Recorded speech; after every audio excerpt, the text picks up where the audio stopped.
What are America's best cities to live in the year 2018? That is the topic of this video. We'll also ask ourselves, and be sure to leave a comment down below, what are the absolute worst cities to live in the United States today? Now, it's interesting because there are periods in which certain cities are really livable. They're really fun. You could even say that they're really friendly. A lot of good food. The kind of place where you can raise a family, safe streets, buy a home. Kind of like Portland, Oregon, where I was born back in the day.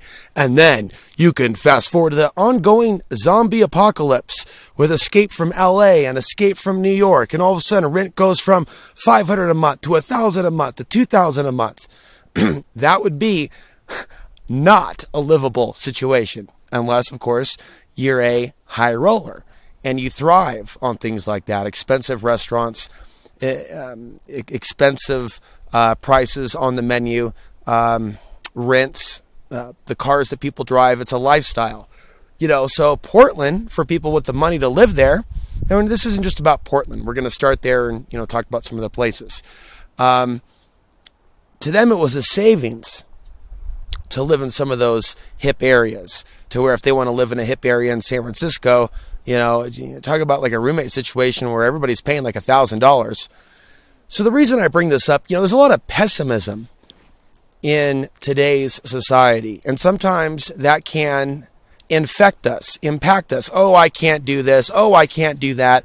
Sometimes where there's a crisis, and I would even say an economic collapse, there are opportunities. Of course, some people just get Bitcoin or dollar signs in their eyes. And I think about opportunities to improve one's life and to be able to travel and maybe rent somewhere where it's affordable. And that's something that those of us that have lived in areas that are very, very expensive, we appreciate that. Now, it's important to understand that as things get more expensive in some of these areas, and I would argue that our economy is not on track to a stable position, there's a big exodus from, I would say, not only in the big cities, but even certain rural areas to where there are no jobs there. In some areas, there's just a Walmart and there's a gas station, and that's not really much of a living for a lot of people living in rural America today. So places like Portland and other major U.S. cities have an overflow of a lot of young people that want to live in a more open environment where there's a sense of more freedom and people with different ideas, right, from different parts of this matrix, instead of it all being just what the pastor says. The Bible says, you see, so people like variety, people like things that are different, and urban areas can accommodate that. Again, the problem is when some areas become too oversaturated. That's where the opportunity, I would think, would lie. I don't think everything's just about off-grid living. And certainly not about Colorado. I think that there's downs to Colorado as well. And there's a lot of great resentment towards the new people that are moving to Colorado. And there's some other complications, social ills here as well, that I wasn't as aware of a few years ago. And I also say that things are cyclical. There's the good times, there's the bad times, there's the rolling 20s, then there's the Great Depression.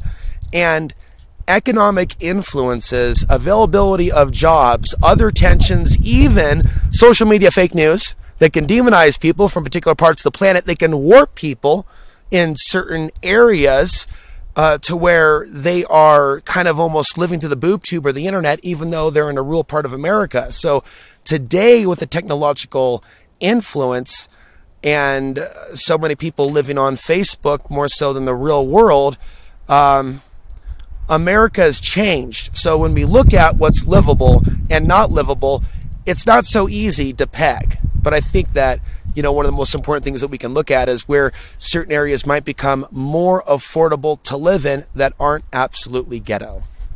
Where people of like minds that aren't necessarily living off grid, but wouldn't have a problem living near other people that have similar values as them. And I think with a lot of the anger in today's society on the left and on the right and on the left, okay, we're dealing with Republicrats. When you're dealing with that much charged anger, and that's why I left Portland, because I was accepted by the Democrats for being an independent thinker. And then I have now experience going somewhere else. and being an independent and, you know, still don't, it's like I never really went anywhere. And the truth is I never really did go anywhere. I just went to a different part of the United States. Certain challenges are there that were not present in other environments. Certain benefits are present in my life and freedoms that were not there prior. Space. I don't have roommates. I can make videos in my shed. I can make videos for hours and hours and hours and hours. I have neighbors, so I keep the outdoor videos to a minimum. But you know, the overall point is I have freedoms that I never had in a city that had all the trimmings of the grid, the bright lights. So you need to determine what is livability for you. For some people, it's about being able to afford the rent. For some people, it's about being able to, you know, have a lot of mates, people to go out and date, fun things to do. For others, let's just say myself, I want to be around people of a higher consciousness, people that want to evolve. I want to work on my, as the snow melts here, as the sun comes out. We had about a foot of snow. I think you could see that, which is good. There's been a lot of concerns about the drought. And so you need to identify what is livable for you. For me, I want to accomplish my dreams. I want to be able to work on my videos. I don't want distractions from what's going on in Babylon distract me away from going deep down the rabbit hole into what's really going on. You know, I found myself in urban environments very reactive to the things that were going on around me, or things going on with the Portland police, or things going on with the Portland City Council and what the council should do and what Wheeler should do, or former mayor of Portland, Charlie Hales, or before him, Sam Adams. And then I can easily come here, and because I'm sensitive and I pick up on a lot of energy and thoughts, non-local awareness to a certain degree, it's not really controlled. It just is what it is. And I'll be picking up on aspects of where consciousness is here. And I sometimes get a little bit frightened and go, oh shit, whoa, fuck, I had no idea. Oh fuck, do others know about this? Oh fuck. And so it's one of those things. We have to look at the ups and the downs to everything. We can't just see something that's negative, or something negative necessarily that someone does and paint it all negative. So as we look at these negative economic consequences that we're facing, let's bring it back. There are areas that flourish. You know, the starving artists, you know, the people that may share a room and maybe they're sharing a few $100s a month, you know, to rent a place, and a few of them. Now, it gets gentrified when too many people do it at once. But it's kind of like an early investment. Sorry to compare it to that. But when people go to an area when it's fresh, before there's a bunch of people there, before they write articles about it there, before there's a bunch of mansions there, before there's a bunch of tensions there, and it's on the map. So whether we're talking about an off-grid area or some sort of urban renewal, because for a while there, and it's still going on, there's a lot of areas in America that are absolutely ruined. And it's more complex than saying where are the jobs. The economic situation in America is way more complex. It's really like one big giant, the whole banking system, vampiric system with Wall Street. Like they talk about pump and dump. It's like that's what they're doing. You know, it's like promote the stock, and then a devaluation and a back and forth, the dump truck moving back and forth. Wealth isn't lost, it's merely transferred. You know, I think the time is ripe for more people of like minds that are outside the Democrat box, Republican box rather, that are outside the box of certain ways of thinking that have evolved beyond many illusions of separation. Whether we're talking about ethnicity, whether we're talking about religion, whether we're talking about your educational status, whether we're talking about what's on your resume. You're more than your name. You're more than your name. Of course, we're in a world where you will be judged by your name, and vice versa. But that's a fallen world. Right now, this world is fallen. That's why everywhere we look in these mainstream societies, from coast to coast,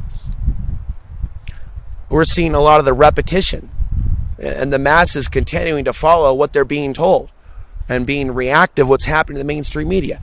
Where are the conscious humans? And the thing is, I don't think it's that easy. I don't think it's something that's necessarily on the map. Here it is. It's Sedona. Then all of a sudden it gets a label, becomes oversaturated. Then it's a tourist trap. Then it's really the opposite of what it purports to be.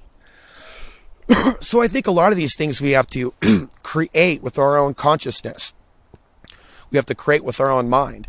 And I've been saying for years, social media should be the tool for the real meetup. Are you using social media to put yourself out there? I'm not saying you should. I'm just asking the question in a non-threatening, confrontational manner. In all the messages going back and forth with people around the globe, is it about conspiracies, threats, fears, panics, or dooms? Or are there attempts for a real community to come together? Because I do believe that real community can exist without a need for a police force, without a need for the banks, without a need for government handouts. As long as there is mutual respect, people not insulting each other, calling each other crazy, things of that nature, mutual respect. If the pillars between the men and women are not based on mutual respect, compassion, empathy, healthy human communication skills, non-demonic, non-archonic behavior. Doesn't mean they have to be all saint-like and Christ-like, but basically human beings that are on the level. I want to know where that place is in America. Seeing how Costilla County came up on the map, right? A lot of people don't like to see a lot of growth. They resent that. They want things to be quiet. And when you become a little bit more experienced traveling, you come to respect that. I've had to learn some lessons. Even when I moved here, I made some mistakes even when I moved here. And it's like you learn once you're off grid for a prolonged period of time, things that you perhaps never learned before in your life about people. Cause and effect. The thing is to learn from our mistakes, learn from our lessons, and move on. So, centering this to the conversation of what is a livable city left in America today? Because honestly, for me, and the amount of talking that I like to do, I want to be working in the media somewhere. Unless the world's going to blow up tomorrow, and it could. It could very well go to the next level with China and North Korea. And there may be very little point in trying to get involved in media activism in urban environments in the future from here on out. That's possible. But I'm not going to say that's guaranteed. So I'm looking. I can tell you that Portland's changed, and I gave an example of that. Denver has changed in almost the exact same way, plus an abundance of homeless and an abundance of RVs. Now more than ever, there are these no overnight parking signs that are popping up in different parts of America. The question is, where are these people to go? And see, that's something that travelers that may want to travel and travel on the cheap and stay in their vehicle, which I'd like to do. I'd like to have the money to get a truck, not that car, but a truck, stay in it, have a Mr. Buddy heater, and travel around America. That costs money, and that requires an America that's not going to have a problem with that. And in today's day and age, unfortunately, people do have a problem seeing homeless. But the solutions to it do not exist. The assumptions that all these people want to be homeless and don't want a job is an attitude that not only isn't dealing with the problem, but there's going to become a time where maybe even people don't even have their disability, even if they served in the military. And they can be in a similar situation to where they don't have what they need to obtain certain resources or pay their rent. So when I ask about livability, where are the trendsetters? Where's that place? Where does it matter where your parents are born, what your class is, what your education is, what your gender is, who you voted for? And again, maybe that place doesn't even exist in the United States yet. But what if we believed that we could create it? What would it look like to you? Let me know your thoughts down below. Best places to live in America, cost of living on the economic side, combined with the social side and or spiritual. Also, worst places to live in America, and what would that look like to you? A place that you would consider livable. Until the next video, I'm Alex Ansary, reminding you the path to the ultimate truth and place of power still lies within.